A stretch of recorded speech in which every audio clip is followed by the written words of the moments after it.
What up, Buckeye Nation? Welcome to the Scoop. It's good to be back. Just got back in at 10 a.m. this morning. Got to watch the Buckeyes play the Washington Huskies. An absolutely amazing time. Chat, we appreciate you guys for joining us. Decided to skip the intro video for today and just get right down to business. There's a lot of stuff to talk about. I haven't been on here. Talked about I'm talking about my trip, the game, thoughts, nothing like that. So dive into a little bit of that tonight. But chat, before we get going, hit that like button, hit that subscribe button. Super chats are open. I've listened to a lot of people talk about the game. I've heard some interesting takes. So we'll dive into that a little bit. But Nevada, how you doing, brother? Well, I'm better than you. I mean, I told you not to book the return flight with 7 layovers on the way back there, dude. You left on Sunday. You're getting back on Monday night, and there are other ways to do that, man. I'm telling you, you don't need to save the money that way, there, Devin. Well, listen, I'm gonna be honest with you. Okay, Devin, Devin is a little bit bougie when it comes to flying anymore because I flew Okay, in first okay. class one time Ooh, and ooh, decided I'll never fly regular again. So I yeah. always fly first class, but this time my family was with me. Oh no. And they are the cheapest people you will ever meet in your life, right? So there is no first class, there's no upgrading seats with them. So I felt kind of bad. I sat with them. I did upgrade us. I upgraded all of us to exit seats at least because I'm like, dude, I can't do this. But it was a 6 hour nonstop flight. I flew from Seattle to Miami and then had a 3 hour layover in Miami to have a 45-minute flight to Tallahassee, dude. I was upset about it, to be honest with you. Upset. But hey, Well, family but time. But how was the trip? Now tell me about the stadium. I haven't been Okay. to that stadium in 25 years. Just as a point of reference, the last time I was there, there was only one side of the stadium that was covered. Okay, No. like it would used to just be uncovered on whatever that side was. That was the side I was sitting on, the uncovered side. I saw in this video that looked like it's covered. How was the ingress, egress, parties, pregame, fans, reception to Ohio State? Give us the lowdown there, Dad. Yeah. So we get in there. I got to tell you this story. I've already said it once on the show, but I just thought it was pretty cool that I'm on the flight over. I flew by myself there. I'm on the flight over, and I kept noticing this couple in front of us kept turning around and staring at me. And then when I get off the plane, they're sitting there waiting, and they're like, "Hey, you're that dude from Scoop, aren't you? Can I get a picture with you? Can I FaceTime my dad?" And then right after that, I got on FaceTime with his dad. He was like, "Hey, can you FaceTime Nevada? Can we talk to Nevada?" I'm like, "No, no, no, no, we're not doing any of that." They're like, "Do you know Nevada?" I'm like, "Yeah, I know Nevada. I did a show with them yesterday." So not only that, I get out of the airport, sitting there waiting on my Turo, the car I rented, and this couple pulls off to the side and says essentially the same thing. And then we get to the hotel, and it was really cool, right, to see the outreach of Scoop. Man, it's all over. I mean, people recognize me from the channel, so I just think it's cool how close Buckeye Nation is, and how far some of these YouTube channels reach, all the way in Seattle. And there was a lot of Buckeyes there. To be honest, more than I expected. I mean, my hotel was full of it. Getting off the airport, Buckeyes everywhere, and most of them that I talked to were from Seattle. So it's not like I talked to a lot that were traveling. I talked to several of them that were from Seattle. So the fans, the Washington fans, I didn't have an issue with any of them. Okay, they were all. It was a little more welcoming than Autzen was last year, I would have to say. A little more welcoming. I had a couple issues in the Autzen Stadium last year, but this year I sat beside.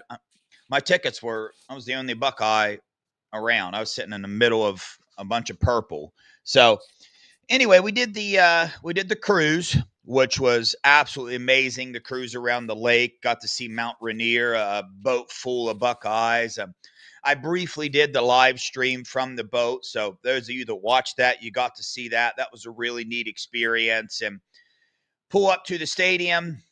And like you said, Nevada, the couple I was sitting beside, the Washington couple, they explained to me that part. We were sitting on the side that wasn't covered because I was complaining because the sun was right in my eyes and face the whole time. It was extremely hot. But, got there, didn't have to wait in line long, went right up. sat down. It was pretty steep. It did not get not even close to as loud as Autzen did last year. But it's like that kind of upsets me because I wanted to see. I kept hearing this place is louder, this place is louder. But I think the way the game played out, it never got that loud. I will tell you this: I did bust them pumping some serious sound into that stadium. The fans weren't loud enough. The speakers were louder than the fan noises they were playing through the speakers. It was an echo. And I'm like, you guys are busted, man. They were pumping some serious music into that, or noise into the stadium. But I mean, overall, it was about 70-30 Buckeyes. And I realized that when you watch the TV copy and you see all these videos around, it looks like there's way more red in the stadium. But there was not. I'm telling you, 70-30 is me being generous. Buckeyes traveled well. I mean, the second half, at one point in time, all you could hear was the Buckeye fans. So we traveled really well, but my guess is 70-30 that way. So Seattle, if I'm being honest, going from Florida to Seattle, I don't really. I'll go visit again, but it's not my style. I'm just not the whole city. Of course, Nevada, you know that. I prefer Tallahassee over Miami. So you got to I ask know. yourself who you're getting this info from, right? So, but no, overall, amazing time. It's always so cool to see Buckeye Nation. You know, people I've never met, but they got a Buckeye shirt on, and you can just go talk to them like you've known them forever. I mean, every Buckeye fan on that boat, you go talk to. You didn't even introduce yourself half the time. You just started talking Buckeyes, and people got along, and it was great. So, you know, my dad's first football game he went to, he thought it was cool. My brother was there with me. My Aunt Chris, shout out Aunt Chris. She's probably watching or on here somewhere. So overall, the trip side of it and the Seattle, where it was at, the stadium, nothing but good things. You can tell that if the game were to get close there, Nevada, that it would have been loud, loud. You could get that sense. It's so steep. That stadium is so steep, kind of like Autzen is in a way, and that lake view and the jets flying over before the game, all that stuff. That, It was now, a now, pretty nice experience. now, question: was that the visiting side? So was the visiting team on your side of the field? Well, that's one of my something I'm mad about is because when I bought the tickets, it said I bought them on the Ohio State side, Okay. but I wasn't on the Ohio State side. I was on the side. I was on the Which Washington side. which I find interesting because, and I'd heard this from a couple other people, so I was wondering this question. So the Washington sideline had the sun baking the sideline the entire time, and the They Ohio did. State side was in the shade. I Yep. mean, to me, I would never do that as a football team. I mean, I think that's a huge mistake. I mean, am I making too much of that, or is that's a thing, isn't it? No, you're not making too much of it because I was in the stands and felt that sun beating down on me. I was sweating. I took my shirt off in the stands and got yelled at for it, but I put it back on. But anyway, it was hot, man, like hot, hot. So even the people I was asking, so I will tell this: some Washington fans got me because I first got in. I asked them where my seat section was because I didn't get a map, nothing. Normally, when I buy tickets, it gives me a little bit of directions, and they sent me all the way to the top of the wrong side of the stadium. And I know Ooh, they got me. I know ooh. they saw my Ohio State stuff, so they got us there. But it was all fun and games. But they even said that was the away side. They said you're on the away side over there, and I was like, well, but Washington's on this side. What's going on here? And it seemed like I was sitting on the away side. You know how the stadium's built; most things are on the other side, but that's not the way it was laid out. It confused me. Wow. So, That's very interesting. How did you check out like the concessions or anything else like the bathrooms? How oh was the hey, listen, there's this thing about Seattle. So I went out to eat 4 times, and I guess this is just Seattle. So I guess I can't say it was bad service if it's like what it normally is there, but I noticed like service there, it took me 25 minutes to get a pretzel with cheese from the concession stand. Oh It wow. took me in every restaurant I stepped foot in, I didn't place my drink order until I sat there for 20 minutes. But that just seemed like maybe I went to all the wrong places. They weren't busy and nothing. It just seemed like the service there was a little bit more laid back. The concessions weren't that expensive, But I mean, they had one lady handing out, and they served nachos, and you could put meat and onions and peppers. And it's not something you serve at a concession stand because it takes 10 minutes to make each plate. You know, you got to go through your 20 different toppings you offer and put it on there for people. And so that was not good. So Wow. I got a pretzel. I took one bite of it and threw it away. So, Wow. Wow. but Well, yeah. Devin, thank you for that incredible report right there. Did at any point when you're on the sailing thing, did you jump out and ride a whale or anything like that, or a dolphin or anything else like that where you're out there, or you just stayed on the boat the whole time? No, unfortunately, I stayed on the boat, but I Uh, did stay for 2 days afterwards and went exploring. On another show, I took a lot of pictures. I got pretty close to a sea lion, or Very nice. not. I don't think they're called sea lions. They're called seals or something like that. There Uh, at the bay, I hiked up top 4 miles to a mountain, and it was very sketchy. There's a chain that says "Do not cross." I crossed it, went to the other side. I got pictures and videos. You guys will love it. I'm going to play it on one of the shows. So overall, a great time, and it helps Nevada that the Buckeyes won. Right, I oh was a yeah, yeah. Oh yeah, little yeah. bit nervous at first, little bit nervous in that first quarter because it seemed like the Buckeyes came out a little flat. But after the Brandon Ennis fumble and after the Buckeyes recovered from that, there was no more nervousness from me after that. You could kind of see on the field that the Buckeyes were pretty dominant at the line of scrimmage and every other position. So, Well, we could hear on the TV broadcast somebody screaming from the visiting sideline, "Watch out for the fake field goal." Was that you, Devin? Did you scream, yep, "Watch out for the fake goal"? Well, thank you for called that. that. Called Yeah, that. Very yes. excellent, excellent job. Thank you, Jed Fish, for one of them. If you're a psycho football fan, you understand why I did it. Ohio State versus Washington, you got to take a chance that you're in the hope and winning. But at the same side, where the game was at, the feel of the game, I was like that. That was probably one of the dumber calls I've seen. In the moment, that's how I felt though, and it was nowhere close to being successful at all. You Well, saw the well, well, defense; they were well, ready for that. no, but that was the problem. The problem, like, and what I here's what I don't understand. I understand making the call. I get it. You want to fire up the crowd, go up 10-0, blah blah blah blah blah. But when you see the defensive alignment, you have to call timeout and call it off. Yeah, You can't run that play into that defense. I mean, that defense was clearly a field goal safe. Watch out for I mean, they had three guys on that side that nobody was even rushing. So, um, yeah, I thought that was a huge error by a coach trying to do a little too much, trying to get a little too cute, and yeah, I thought that was clearly a big moment in the game, no doubt. It seemed like everything kind of went downhill for Washington after that moment, but certainly an unforced error by him for sure. yeah. You know, I gotta say, I know I say this all the time, and I know you experience the same thing, Nevada, but dude, these TV timeouts in games, I don't think you realize that you don't realize until you go the amount of breaks that these players are getting. It gets to the point where instead of worrying about them getting tired, I worry about them getting tight again and not staying loose on the sideline during all the timeouts. They will have a 2 minute TV timeout, go out, run literally one play, and then it goes back to a 2 minute TV timeout.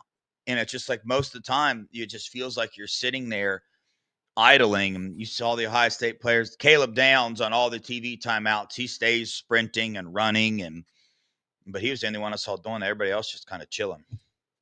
Yeah, no, that's definitely a something, and and again, going back to the thing that we talked about earlier, the games are long, and when you're on the sideline with the sun baking your sideline right there, that just doesn't seem like. I know the Miami Dolphins do it exactly the opposite way. They have the visiting team in the sun. They're at the Hard Rock Stadium, and the visiting teams always complaining about that because they're like, we're in the sun and they're on the shade there with thing. It's like, yeah, that's called smart. That's home field advantage. So I don't know Yeah, how Washington hasn't figured that out. yeah. Matt, so I want to ask you. I wanted to ask you. I almost asked you guys in the text, but I want to see the difference from watching on a TV, watching in person. If you were to say one Buckeyes name after that game, you got to pick one name to say offensive, defensive side of the ball that stood out the most to you while you were watching the game. Don't take into account, hey, what are their stats after the game? And you've heard all these podcasts and all this. You haven't, but I mean, you know what I'm saying? People are talking at this point in time.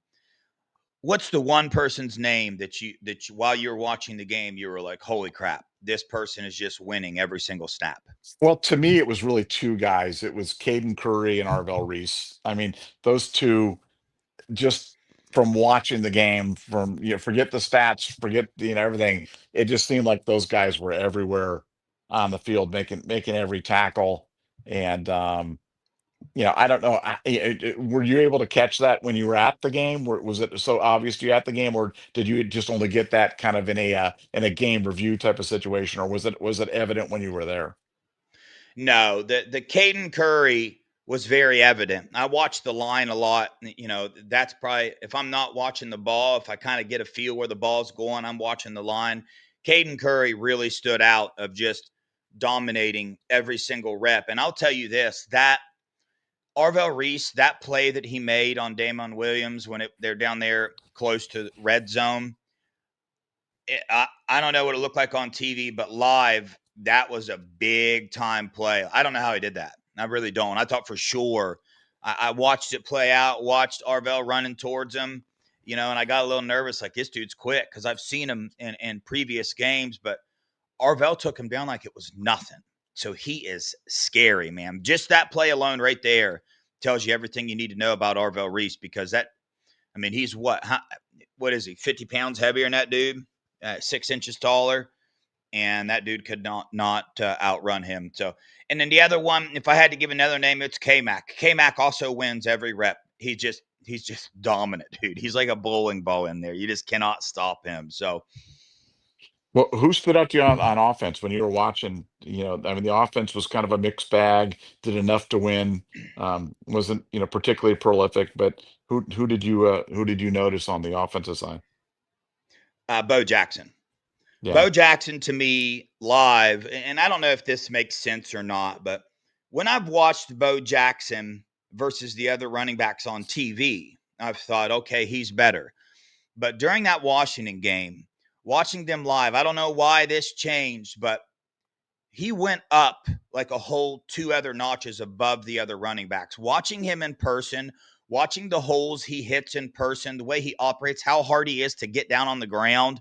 I mean, his head will be 6 inches off the ground and he's still running. Like the flexibility he has, the holes he was going through were like this, his ability to slip through holes. It's not close at all. Bo Jackson is our best running back that we have.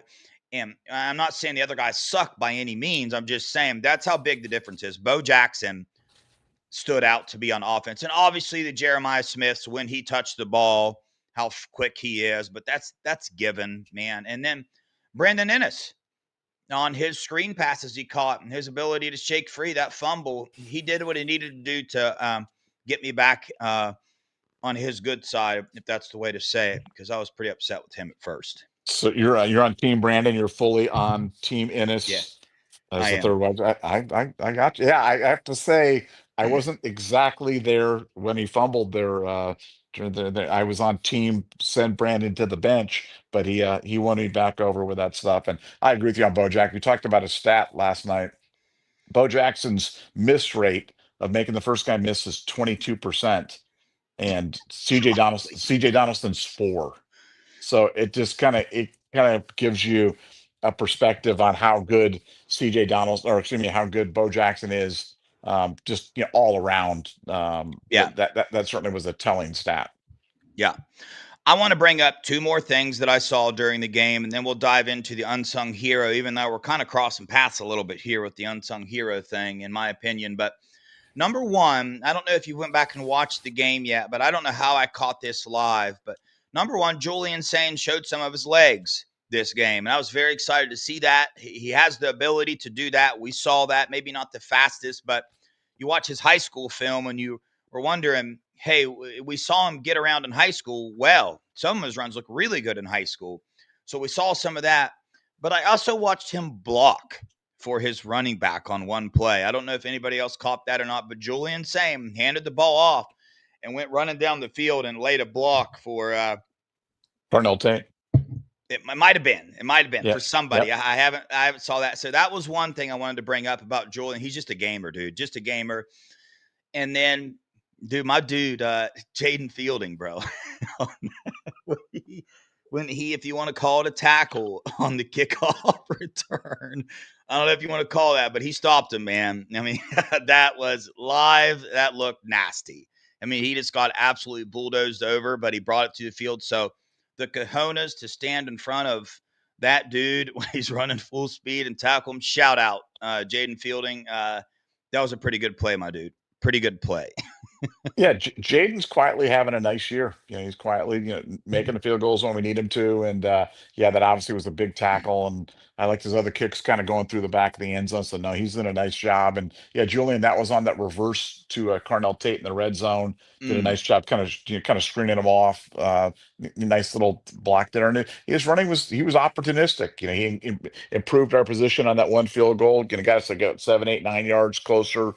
Made that from a little longer field goal to pretty much a chip shot. And yeah, I'm really pleased with Julian and Julian's progression, um, because he's doing enough to win, and he's accurate with the ball, and he's not just throwing. Like how many times did he throw like interception worthy passes on Saturday? I don't think there was one. I don't think there was a single pass where you're like, oh, that's in trouble. Like he puts the ball where it needs to be, and when there's nothing there, he just gets rid of it, or runs or gets a yard or whatever it might be. So no, I'm very excited about the future with Julian Sand, and thought he showed a lot of things this week in a very tough road environment. yeah. In person, Iggy was very impressive as well on defense, especially his run defense. The tackle, he made a very nice tackle on a player, but man, he just brings the fire, and I think he's stepped his game up this year. So that's exciting to see. But Nevada, you mentioned you want to talk a little bit about unsung heroes today, and that seems to be like there's some obvious ones, and then I think there's some on my side. I think there's some less obvious ones that people aren't talking about enough. But go ahead and open this thing up, man. When you hear unsung hero on this Ohio State team, it feels like it's just full of heroes. But where would you go first in the Uh, unsung hero category? Well, I'm going to steal from the helping technician who kind of making a list of his stuff, and he's pretty dialed in. And the guy that was at the top of his list was going to be the top of my list was Will Kazmarek. Not a guy that a lot of people talk about, not a lot of guy that catches a lot of balls, or is going to leave with a bunch of touchdowns or yards or whatever it is. But I'm telling you what, he makes the running game go.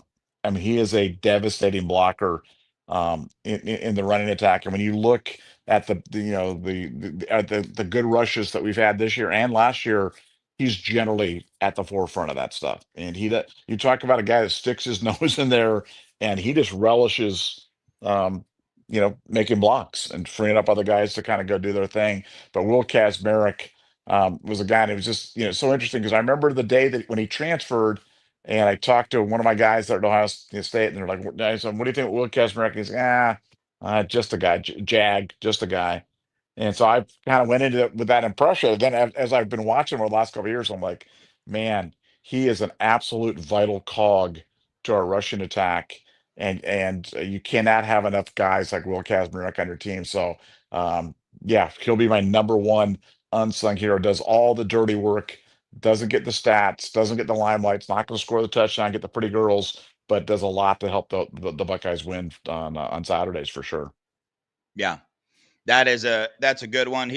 Just when you're a blocking tight end, you're not going to get your name called a bunch. You're not going to be seen a lot on the field, especially during the game while you're watching and stuff. He's going to be on the back end, behind the ball or in front of the ball, making blocks that are needed. And for him to go from Ohio to Ohio State last year, he was serviceable for us, made some big time plays for us in big time situations, and it seems he stepped his game up. And Keenan Bailey, all our tight ends, what Keenan Bailey's doing with that tight end room is pretty wild. Man, the one I want to talk about, he's kind of getting some, we've known about him, so I don't know whether you want to consider him an unsung hero. I just think he's kind of going under the radar. Not so much now, because after this game, I think he's the only left tackle in the nation in FBS to not allow a hurry or a sack. I forget what the actual stat is on his quarterback, but Austin Searveld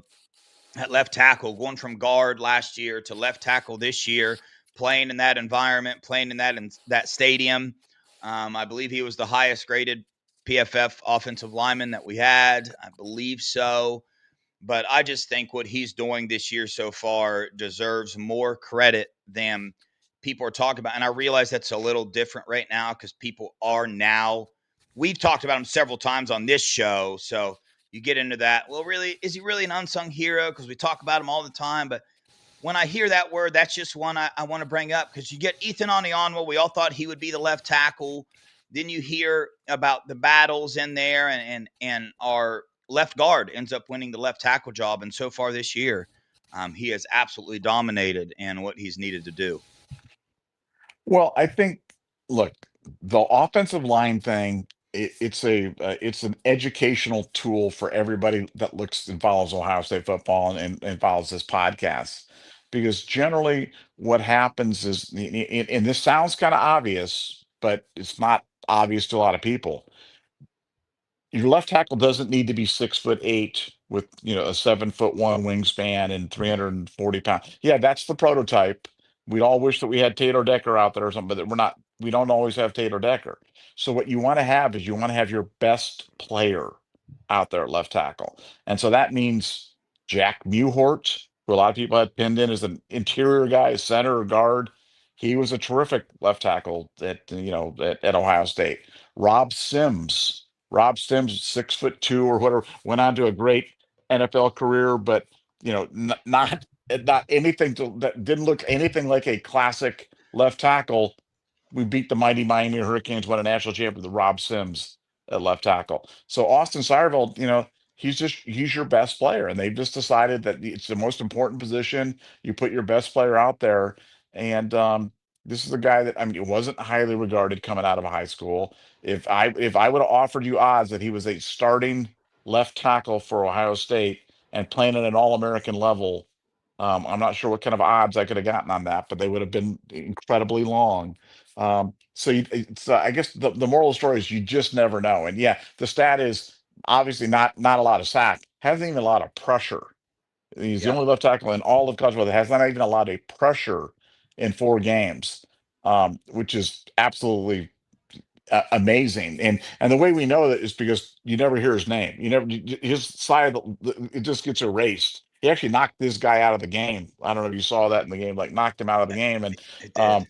I mean, Austin's a bad man, and playing so well. Yeah, obviously not as unsung now, but certainly somebody, if you go back to the Wayback Machine, 4 months ago and said, "Hey, who's going to be a starting left tackle?" I mean, everybody thought it was going to be Ethan, the guy, the highest paid guy, the guy that went out and the guy that's the NFL scouts for. Ethan probably would have gone in the second, third round of the draft this year had he gone out. Instead, he comes to Ohio State, can't find the field. A cautionary tale about transfer portal, a cautionary tale about writing guys off that are on the Ohio State team, because you just never know who's going to be the guy that's going to rise up and be the player. Yeah.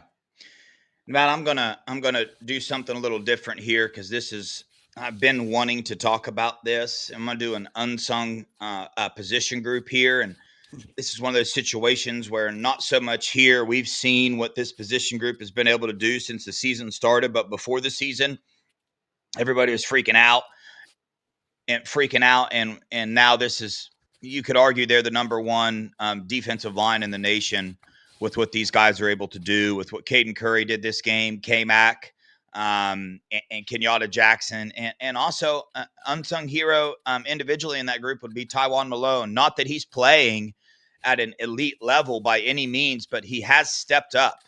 He started this game. Edric Houston has been off of his game, and Tywan Malone has earned the coach's trust to come in, step up, and fill that void that needed to be filled with the depth on this defensive line. So, I mean, you look at the most impactful players on this defense through these 4 games, statistically anyway. I mean, 2 defensive linemen are going to be at the top of that list with K-Mac and Caden Curry. And that is just saying a lot for the Larry Johnson haters are not having a good day. They're not having a good year so far with talking about we need somebody else with recruiting and all these things, with what he's able to do with the 6'3", 260-pound Caden Curry that does not have the physical tools that everybody drools over in the transfer portal and in high school recruiting.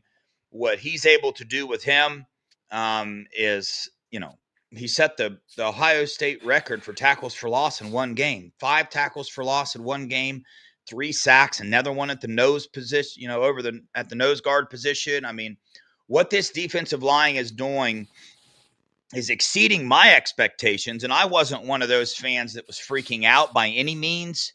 But when you look at this defensive line with Bo Atkinson coming in, Will Smith Jr. coming in, he's our number 3 highest rated PFF. I don't know why I've been looking at PFF a lot. You can't really gain too much from there, but the highest defensive players on this team are all defensive line. The first 3 are defensive linemen, with Will Smith being number 3.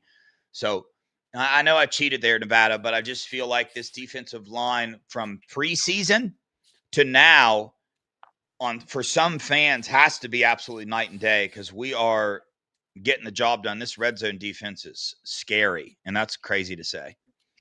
Well, yeah, I'm glad you called out Will Smith Jr. because he's, I mean, he's getting reps, he's getting time, and Taiwan's, is getting what, 40 reps, 45 reps last game or something. I mean, there's significant playing time, and obviously we're all rooting for Edric Houston to be the guy that we know he can be. But in the meantime, those guys are, kind of toiling a little bit in the shadows. But no, I agree with you. I think if you're going to make an argument for best defensive line in the country, Ohio State's got to be in the discussion. And that, talk about another thing that wasn't on people's bingos card. That Yeah. for sure was not on people's bingo card, because people were freaking out we were going to be able to field a team.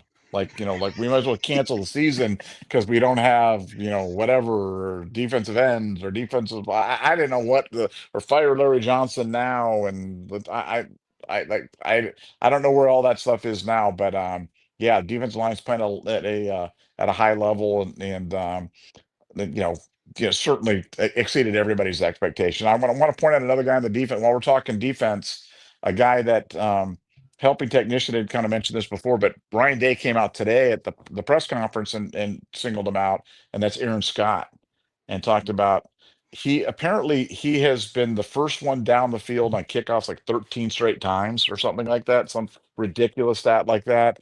Made big tackles, and there's nothing that ingratiates you more to the staff than busting your butt on special teams. You know what I'm saying? Because you get a chance to go to special teams, and if you do that kind of work and you put yourself kind of out there, they will reward you with playing time. And so they're going to start rewarding Aaron Scott with playing time because he's playing so darn hard on the special team. So yeah, another guy, an unsung hero, a guy that isn't in the starting rotation, isn't really, when we talk about defensive backs and people want to talk about Jermaine Matthews or Iggy or Devin Sanchez, or they forget when they get to Aaron Scott, but the staff hasn't forgotten. And that's a guy that I think is going to start getting more burn here in the future, primarily because of his outstanding work on the special teams. Yeah, and I absolutely love hearing that 5-star corner from Ohio. In the offseason, it was this Devin Sanchez, Aaron Scott kind of wondering, hey, who's going to fill that role there? In Texas game, Devin Sanchez, not Aaron Scott. And you kind of wonder, how's he going to respond to that? How would you respond to that? You're a sophomore in the program, 5-star recruit, highly sought after, and you get passed by a freshman on the roster. That, I think this situation here with what Aaron Scott is doing on special teams and getting brought up, I mean, speaks enormously to the culture of this Buckeye team and what Ryan Day is able to do with this team right there, because that's a rough situation. And if you look at a lot of this team, Nevada, Caden Curry, Kenyatta Jackson, look at how tough all these and they had to wait their time. That's not normal in today's college football. That's just not normal. Kids, they don't want to do that. Players, they don't want to do that, especially if they're as good as Aaron Scott, Caden Curry, Kenyatta Jackson, K-Mac. Had to sit behind Tyleek Williams last year. He didn't get near enough snaps, I thought, last year, but he waited his turn. And, especially this Aaron Scott situation, it's speaking volumes to the culture of this Buckeye team.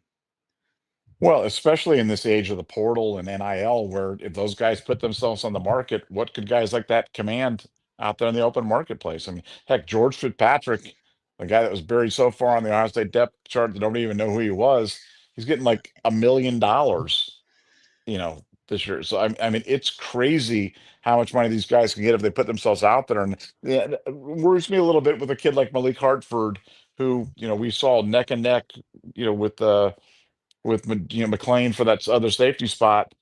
Hadn't seen the field. Like not at all. Like not at all. And that's a little concerning because I've always felt really, really highly about him, thought the terrific player. But I want to single out another guy on the defense, flying a little bit under the radar, but really going in there at key times, playing it really well is Peyton Pierce. I mean, as much as we want Yep. to talk about Sonny and we want to talk about Arvell, um, Peyton Pierce, I mean, he's a favorite of that staff, man. They really like him and they really think he's like the next really good one. I dare say great one, but they really think he's going to be a guy that's going to be a really solid contributor down the road. Um, and they're feeding him. They're rewarding him. They're giving him time out there. He's out there at key spots. Very responsible player. Very sure tackler. Very tough kid. Very strong kid. But Peyton Pierce, another guy to look out for. Kind of on the unsung heroes, is somebody who can emerge here down the stretch. Yeah, and when you look at his snap count and his stats, you can't look at that and judge how much of an unsung hero he's been. He only got 7 snaps in the Washington game, but he got 1 tackle in those snaps. He's always in the right spot. But look at who's ahead of him. Sonny Styles and Arvell Reese, two of the best, one of the best linebacker in the nation, and another top 5 linebacker in the nation is in front of him, and he's still able to see a field in a game where not a lot of depth got on the field. There was not a lot of rotation in this game at all because there were so few snaps. There didn't need to be a lot. So when you count that and factor that into it as well, it's pretty wild. I mean, Edric Houston got 11 snaps. Will Smith Jr. got 9. Tyrone Malone Jr. in Nevada, he got 31 snaps this game. So Yeah, that's exciting to see as well. he gobbled up a lot for sure. Yeah, he did. So it's cool to see. I love watching it. Nevada, you've been in this a long time. I'm sure that's why I love. Before I ever did this, I'd listen to Scoop and listen to you guys talk. And when I first started listening, there were things that I didn't agree with you guys on. Me being a new fan, diving into this as deep as I was, and I realize now that the preseason talk and expectations and all that, it just a lot of that just changes. Caden Curry was last on the list for defensive ends that people were excited about. Last. I mean, I didn't hear anybody talking about him coming in and making a difference and, people like that. So it's cool to see, what a culture like Ohio State, a program like Ohio State, how it pushes people and players to come up and make impacts. And you see Peyton Pierce getting in a room that's star-studded as well. And the future of this Buckeye team is it's absolutely relentless. But Nevada, I wanted to ask you a question here. During the game, I'm gonna be honest. I got a little upset. I saw Low Styles miss a tackle. Well, actually, he didn't miss the tackle. His knee ended up being down. But there was a lot of people after the game bringing him up, wanting other people. We know what happened last game there. I went back and watched a little bit of Lorenzo Styles. I think he's balling out. I think he's doing very well. Leader on this team. You see nobody come in, subbing it out. The coaches put a lot of trust in him. What's your thoughts on how Lorenzo Styles is playing and how he responded in this game to the criticism per se that people were giving him for that missed tackle in the Ohio game? Yeah, I think I mean, look, Ohio State fans are tough, man. They are tough, and as soon as you saw that play, you knew immediately what the narrative was going to be on Lorenzo's side. Like there was absolutely no doubt. He was just like he sucks. He can't tackle, and blah blah. Yeah, no, I think Lorenzo. Look, Lorenzo is kind of like Forrest Gump, man. He's in a lot of key plays, and you don't really realize, but every time you look, he's in there. I think he's a lot better player than that. He's had a little bit of bad variance here the last couple of games. Um, but no, I'm certainly very bullish about his future. I don't think Aaron Scott's time is going to come at his expense. I think it's just I think they're going to try to get as many guys on the field as they possibly can. But no, I really like Lorenzo's style. I mean, look, frankly, I'd like to see Sonny. Sonny, you know who Arvell Reese is?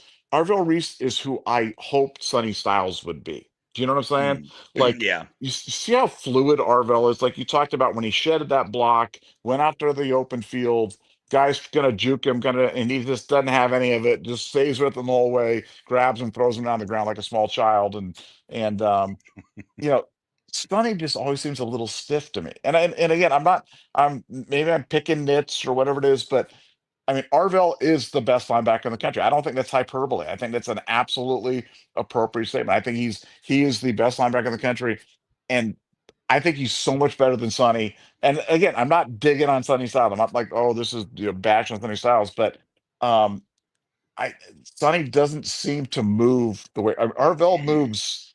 It's crazy how well Arvell moves out there. And yeah, I mean, do you see the same thing I do, or am I just kind of looking at the world through kind of a faulty glass? No, you're not. I mean, that's one of the observations from the game. And what it looks like when I'm watching the games is it looks like Arvell is way more confident. But I'm not sure that's what it is. I think it's what, you know, Goj said in the chat. It's instincts. Like, man, he just flew like that. Um, Quarterback did not almost get away from him. That wasn't an arm tackle. That wasn't a, and he did. He tried to stop and juke back inside, and Arvell was just all over it. But you go watch him play in other plays, going up in the box, shedding blocks, able to get to the outside, the right place at the right time. I mean, it seems like his confidence and his instincts are just a split second above Sonny in that situation. I don't know if that's just he's quicker, stronger, faster, all those things. I think he is. But Sonny Styles ain't no slouch physically either. Like the NFL is going to drool over him because of the way he's going to test out. But I do see what you're saying there. I saw it a couple times, during the game and in previous games where it's just like, about a half. You know how you talk about Julian Sand growing as a quarterback, and it seems like he takes that half. I can't tell you how many times Julian Sand playing phenomenal, by the way. So everybody's going to take this the wrong way. But I can't tell you how many times in the Washington game I said, throw the ball, throw the ball, throw the ball. And then a second later, he threw the ball. It's like we're seeing it from the stands. Like, of course, you're always going to do that. When you sit in the stands, it's a lot easier. But just seems to be that tick behind. I think that kind of relates to the Sonny Styles situation as well.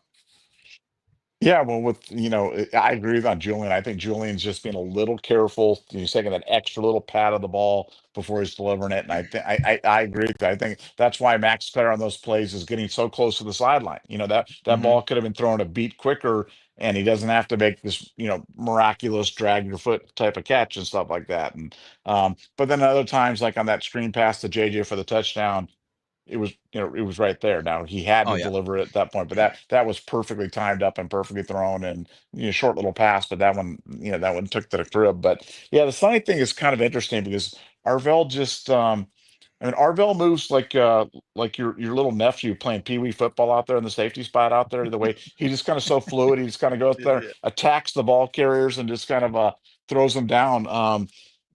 Yeah, Arvell's he's so freaking good. I mean, if you ever like linebacker play, watch Arvell during the games. Just watch Arvell during the game because he is just, I mean, he's a man playing against boys out there. He's so fast. He's so strong. He gets to the spot there. I'm not even sure. I'm trying to think of a comparison. I'm not sure I've ever seen a linebacker at Ohio State. I've seen guys that have had that level of instincts or better instincts, the Spielmans, the Gradishars, or the Cousinos, but that level of athleticism combined with that, I don't know if I've ever seen it. I'm being serious. I mean, AJ Hawk didn't move like that. AJ Hawk, great legendary, Hall of Fame, pantheon of greats. But I mean, Arvell is just he's a different cat, man. I'm telling you what, it's fun. It's certainly fun to watch. Yeah. I will say this, however. I think that Arvell is able to do some of the things that he's able to do because of Sonny Styles. What I mean by that is during the game, I love watching Caleb Downs and Sonny Styles. There was a couple times in that game where it did get loud, and when you look down on the field, it's Sonny Styles getting the defense together, communicating, pointing, pulling guys where they need to be.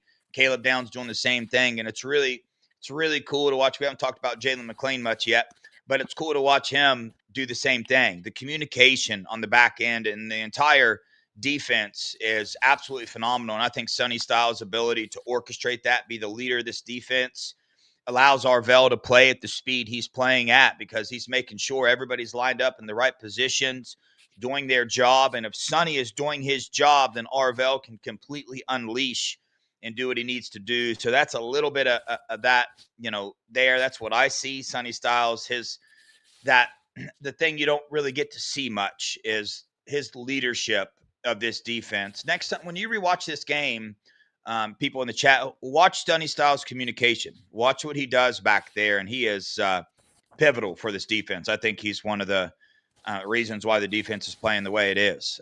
With what Sonny's able to communicate on the back end and to the D line and everybody. Yeah, I mean, having him and Caleb. I mean, Caleb obviously is a guy that Yeah, is wise way beyond his years, and to have basically, you really think about it, Caleb's basically playing almost like another linebacker position. So you could really make an argument that your linebackers are Arvell, Sonny, and Caleb, and that's three pretty athletic, smart, experienced guys there at the yeah, linebacker thing. I'm not sure. Let's put it this way, they'll be missed next year for sure. yeah. All right, Nevada, one more thing. We'll dive into these super chats. We'll have to cut this down because what I'm about to bring up is a whole show. I bet you and B Moses have already covered some of it, but I almost called you just to get your take on this, so we'll do it live on air. Um, it's interesting when you watch last year. I feel like the beginning of last year, people wanted more explosive plays as well. More snap. Why are we not playing tempo? Why are we not? I feel like we're hearing the same things now that we heard last year.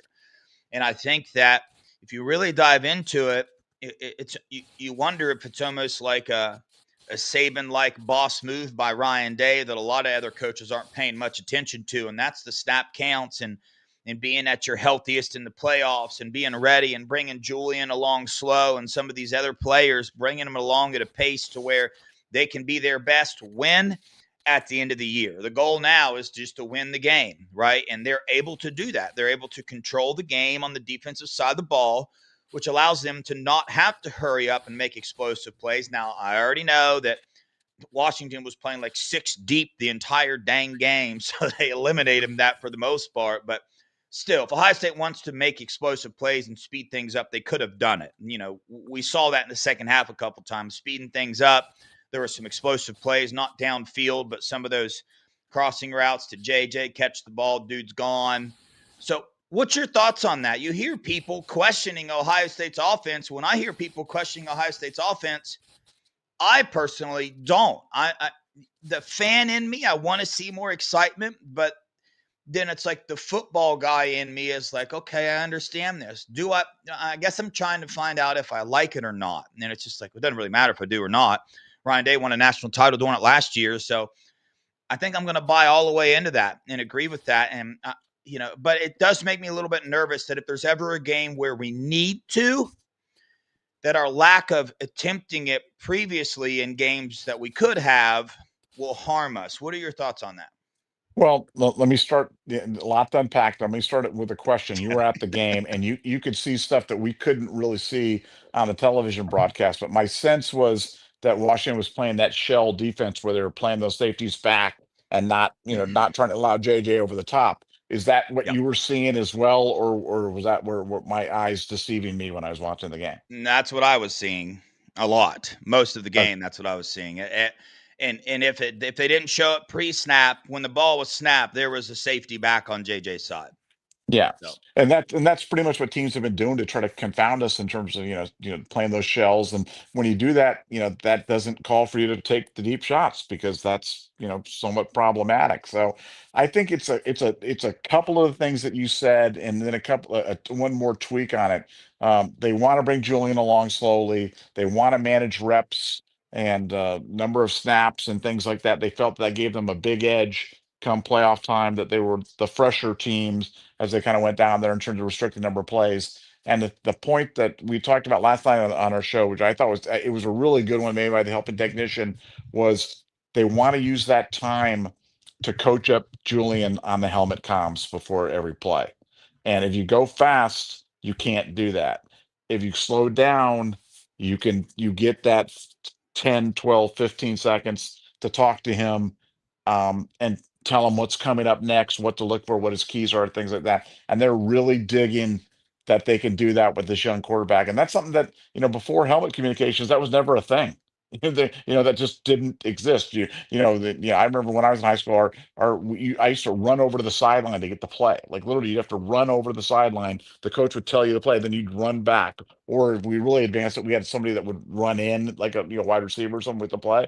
But I mean, you weren't getting somebody in your ear calmly talking to you about, okay, if they're playing cover two, look to the thing and then go to this tight end down the middle. I mean, like that's super helpful when you're out there on the field and people are screaming and things are going and stuff like that, and you can kind of give something there. So I think I think they are taking a slow and steady thing. They're taking the long view on this with not only Julian's development, but with the entire team's health and welfare, because they realize that this is these seasons are unprecedentedly long. If you go back and look through the history of Ohio State football, we'd have teams that finish the season 9-1 or 10-0 or whatever it was. Now it's like you're gonna have to win 17 games. You know what I'm saying? It's a So lot. it's Yeah. like, I mean, you're gonna be in 17, you're gonna be 15-2 or something like that. And it's a completely different experience, and you need to coach it differently. And I think that's what Ryan Day's doing.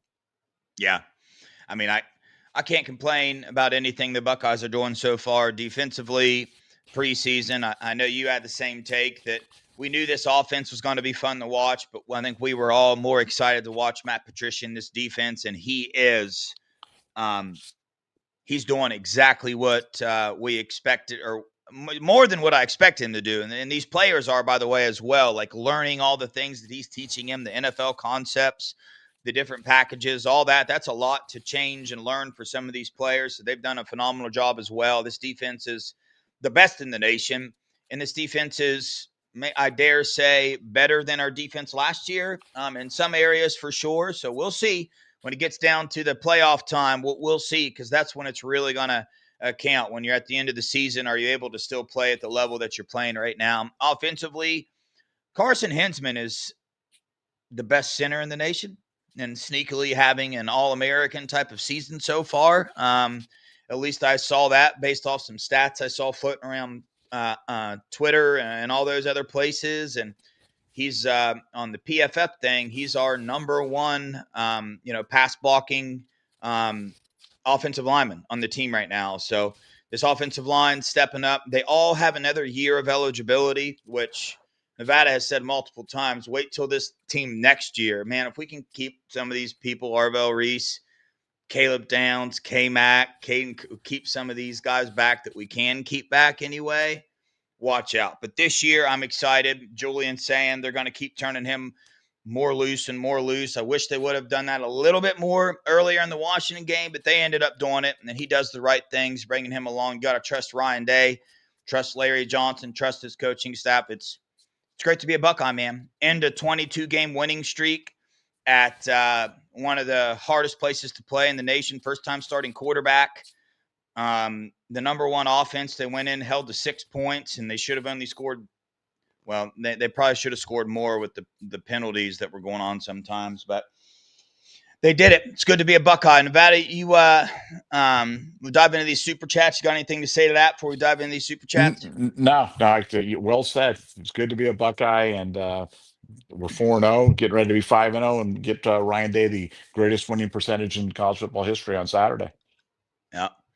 Here we go. Chris Lane, thank you for the $10. My beautiful date tonight is a Duck fan from Oregon. Please still love me, okay? Well, Chris, man, I'll let Nevada go first on this one. Yeah, no, it's totally okay to date somebody from Oregon. You just cannot marry anybody from Oregon. So your real date from Oregon is okay. It's all right for dating, but marriage is off the table. Just so you know, we're taking this off right now, and so just enjoy your time together. But there's nothing serious, no serious stuff. Yeah. Yeah, I mean, it's like, but we need to know how serious of an Oregon fan she is. Is she from Oregon? So she said she loves it, or does she watch Oregon? Does she root for Oregon against Ohio State? If she does, then that wouldn't work for me, but that's just me, right? I've had girlfriends that weren't football fans, meaning they weren't Ohio State fans, but because I cheered for them, they did. That's on my checklist of, hey, future girlfriend slash wife is they, they can't No, root for no, another no, but team. no, but Devin, let me ask you a serious question. Serious Okay. question. Give me a serious answer. Okay, serious All time right, I now. will. If you met the girl, she's great, she's perfect, she's awesome. Every checks every box for you. Huge Michigan football fan. Is that a deal breaker for you? Are we talking when we first met? Or are we talking 2 months down the road? I find out she's a I'm saying 2 months down the road, and she's everything, and you're like hoopty doopty, and this is and oh she's a wow, huge Michigan fan. she's a huge Michigan fan. There's man, there's just no way it would. Yeah, I don't think there's any way it would. I mean, Jesus would have to perform a miracle. yeah. Something would have to change inside of me. But I'm being as honest as I can be. I cannot imagine that working. I do know people that make it work, but for me right now in my life, maybe I would change if I was in the situation. But I mean, no, like on my first dates, I let it be known. Like, when you're talking, it's like, hey, I'm a huge Ohio State fan. Like those are one of the first things I bring up, man. Maybe I'm crazy, but that's what I do. Well, it's usually because you're wearing like the Ohio State sweatshirt or the big Brutus the Buckeye head when you come to the date and stuff like that. They probably know, Devin. I want you to know. Yeah. Well, what I'm going to do is I'm getting the Block O tattooed on the front of my neck right here. Nice, That way I nice. don't always have to wear Buckeye stuff. People will I see got it. it. So, I like it. I anyway, like it. D Well, Sonny, thanks for the 4.99. Come on, Dev. I've spent 25 minutes in line from the bathroom at an Ohio State home game, so we can't talk about Seattle. Yeah, man, I was just talking about, I wasn't talking about the bathroom. I didn't wait in the line in the bathroom at all. I was talking about the concession stand, and I waited in line for 15 minutes to order, and I ordered and then sat beside them waiting for 25 minutes for them to grab a pretzel out of the warmer and a thing of cheese already made and hand it to me. Okay. So that's what we're talking about. I'm not now, talking about, did you go to the bathroom, or were you catheterized before you went to the stadium? no, Did you actually I, you it, or your dad, Papa Devin had to go to the bathroom, right? yeah. My whole family went to the bathroom several times. How long was the bathroom? Was it bad or not? Nothing No, notable. I never. I always went right in. So Mars seats were really close to a bathroom, and there was never a wait. The bathrooms in Seattle are a little different. I'm not going to dive all the way into it and cause an uproar on the channel or anything, but you got to pay attention what you're doing in a bathroom in Seattle, and in the men's bathroom, it's just a big trough. There's no individual urinals. It's a big trough. It's like a feeding trough for my cows back in Ohio. You just go Oh, to the bathroom. You can squeeze right side by side. So they're oh, getting a lot of ooh, dudes in and out of that bathroom at one time. So oh, interesting, ooh, experience for me. Devin. Wow. Ooh. Okay. So there's that. So Okay. again, I like Florida. I like where I'm at. I will stay here. Anyway, Mark Corelli, I bet you I said that wrong. Thanks for the 4.99. If you've already discussed this in a previous podcast, please ignore. We never ignore super chat, so that won't happen. But does the all-state cotton candy commercial slam Michigan? Yes, it does. That the one where where some dude, I forget who's eating the cotton candy, and the Michigan fans on the jumbotron reaching up and stealing the cotton. There's a couple commercials that are slamming Michigan and the sign stealing thing. If you ask me, Nevada, what do you think? I wish it was more overt. Anything Michigan just annoys me. So even though even though Woodson was, yeah, as a Packer, was one of my favorite players, even though he's a Michigan guy, hated him when he was at Michigan, loved him when he was with the Packers.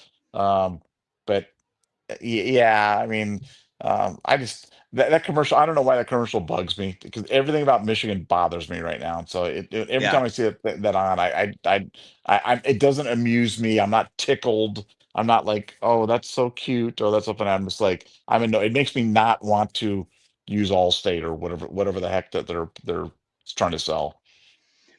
Yeah, no, my first impression of it is as well trying to make fun and light of a situation that I think was way more serious than people make it out to be. But whatever, that's done and over. I had several discussions with Nevada. That is the first, all those people that wanted my picture from seeing me on Scoop, which was I met 3 people that recognized me from the Scoop channel. 2 of them asked me a question. The very first question they asked, which is to be understood, is, "Hey, what was up with that the Michigan stuff?" And I had to go on the long thing, and I'm like, "Listen, it's a crazy world we live in. Money rules everything. The NCAA needed some money. They got their money. Not to bring up old things, but I figured I would share that with you. That's what people wanted to know, and I gave him a good answer. I said what you would have said to him for sure. Yeah, no, that's I'll never understand that one, man. I'll never understand. I mean, I'll never understand. I think it's a joke that they can even talk about having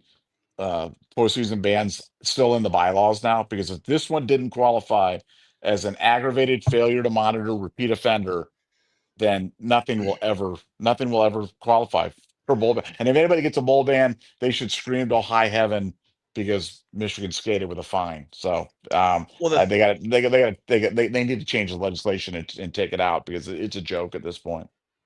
well the thing is it said in the NCAA, they said this requires a post ban, a postseason ban. Yeah, yeah. It So wasn't it required it. it wasn't suggested. It It wasn't, required it. hinted at. It was required. This required. Like I said, I'll never understand that. No, never at all. But anyway, chat, we appreciate you guys for watching. Appreciate you joining us tonight. I'll be on tomorrow. Probably dive in more to the Washington game. I'm sure Nevada B. Moses will pop on as well.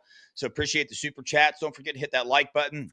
Hit the subscribe button if you haven't already. Go check out the Scoop board. A lot of good things going on over there. The helping technicians dropping nuggets all the time. Very interesting stuff. Insider info on the team. Go check that out over there. Nevada, Funky B. Moses, Joe Germain, all kind of people over there. Coaches, a lot of football knowledge over there. If you want to get smarter about the game of football, go over there. You ask a question in that chat, you'll get answers from 10 different football geniuses, and that's what you like. Combine it all together and be the smartest one in the room if that's your goal. But we appreciate you guys for watching. Go Buckeyes. OH. IO.